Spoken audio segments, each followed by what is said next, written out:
The top stories: 2 men appear in court on murder charges. The Labour Department is called in as NCC workers cry victimisation. And Chelsea Tuach tastes surfing success in New Zealand.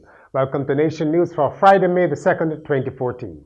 Introducing the all-new Rubigas LPG composite bottle from Rubis. These exclusive 22-pound bottles weigh 50% less than traditional steel cylinders and can be used for picnicking and day-to-day home needs. These composite bottles are translucent, allowing you to see the liquid level at all times, so you will never run out of gas unexpectedly. Lightweight, visible gas level, portable, corrosion-proof, eco-friendly. The Rubigas LPG composite bottle, available from Rubis. The wanted man captured by police this week has appeared on a murder charge at the District Area Magistrates Court. 35-year-old Andre Clyde Cave of Fairfield Crossroad, Tudor St. Michael, is charged with the murder of Josiah Claremont of Orchid Drive, Husband St. James. Mr. Claremont, who was 22, was shot in the Fairfield area of Black Rock on February the 15th. Cave is the second man to be charged in that shooting death. In another murder case, this time at Oystons, 22-year-old Adrian Andrea Cox of Parish Land, Christchurch, made his first court appearance, accused of killing Selwyn Carter of Balls Land, Christchurch, last Saturday. Mr. Carter, who was 50 years old, was found by a relative on the floor of a shed near his home. Cox was remanded on the murder charge, but he pleaded guilty on 2 unrelated theft charges, one for stealing a bicycle and the other a handbag and its contents, and was sentenced to 12 months in jail. The Labour Department has been called in to hear the grievances of NCC workers who were issued dismissal letters this week. The mood among present and former National Conservation Commission staff continues to be angry, and the National Union of Public Workers says there is a desire among some workers for a strike, but the department will be given a chance to mediate. Foremost among their concerns is the alleged politicization of the redundancy process, with NUPW General Secretary Dennis Clark saying there are reports of too many people from a certain constituency keeping their jobs, with others with many years of service being sent home. This, he said, was in breach of the agreed first in, last out principle. Mr. Clark said repeated attempts to reach Environment Minister Dennis Lowe had been unsuccessful. 2 days of May, 2 new centenarians. Blula Maki is the latest member of the ever-expanding 100 Club. Queenie, as she was called by her late husband Alfred, is a former tourist board worker who had the privilege of meeting actors and entertainers such as John Wayne, Fred Astaire, and Mickey Rooney. Her advice is to make people feel that you appreciate them and have an interest in them.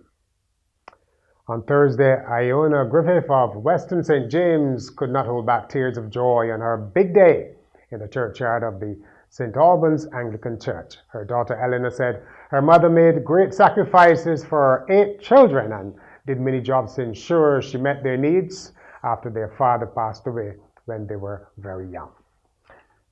Now, there's an old saying that it takes a village to raise a child, and the Child Care Board adds to protect them as well. It is appealing to all communities to come on board and help end child abuse. The board is in the second phase of the Break the Cycle campaign, and Minister in charge Steve Blackett says child abuse is not a secret to keep. Child Care Board Director Joan Crawford unveiled magnets which can be placed in the home with contact numbers to report child abuse. And now we take you back to last Saturday, when literary icon Kamau Brathwaite received this year's Clement Payne Cultural Achievement Award. The honor was conferred during the tribute in Independence Square held under the theme, The Quiet Warrior. The president of the Clement Payne movement, David Commonshaw, lauded Mr. Brathwaite as a culture scholar, historian, and educator. Tribute was also paid in drama and poetry. Mr. Brathwaite was unable to attend the ceremony due to ill health. His wife, Beverly, accepted the award on his behalf. In sport, star Barbados surfer Chelsea Tuach is finding it a little bit chilly in New Zealand's North Island, where she is competing. Tuach told local media that she was struggling a little down under with autumn temperatures of under 20 degrees. I definitely wasn't expecting to see snow on the mountain, she said.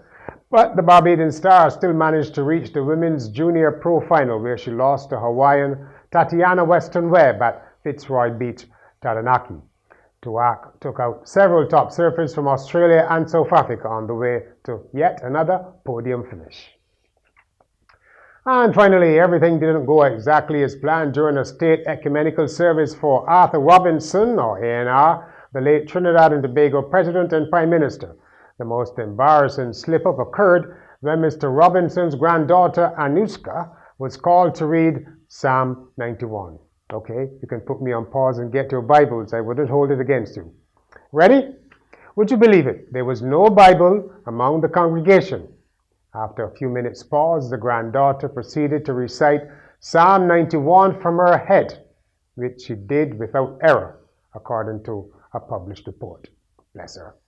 Well, perhaps the absence of a Bible was because the service was not held in a church, but in a performing arts center. And also, it was ecumenical, so maybe there were too many faiths, and they may have spoiled the broth. That's Nation News for Friday, May the 2nd. It's available on Facebook, on our YouTube channel, and on our website, nationnews.com. You can also keep up to date via Facebook and Twitter to get your news, your time, your way. Enjoy your weekend.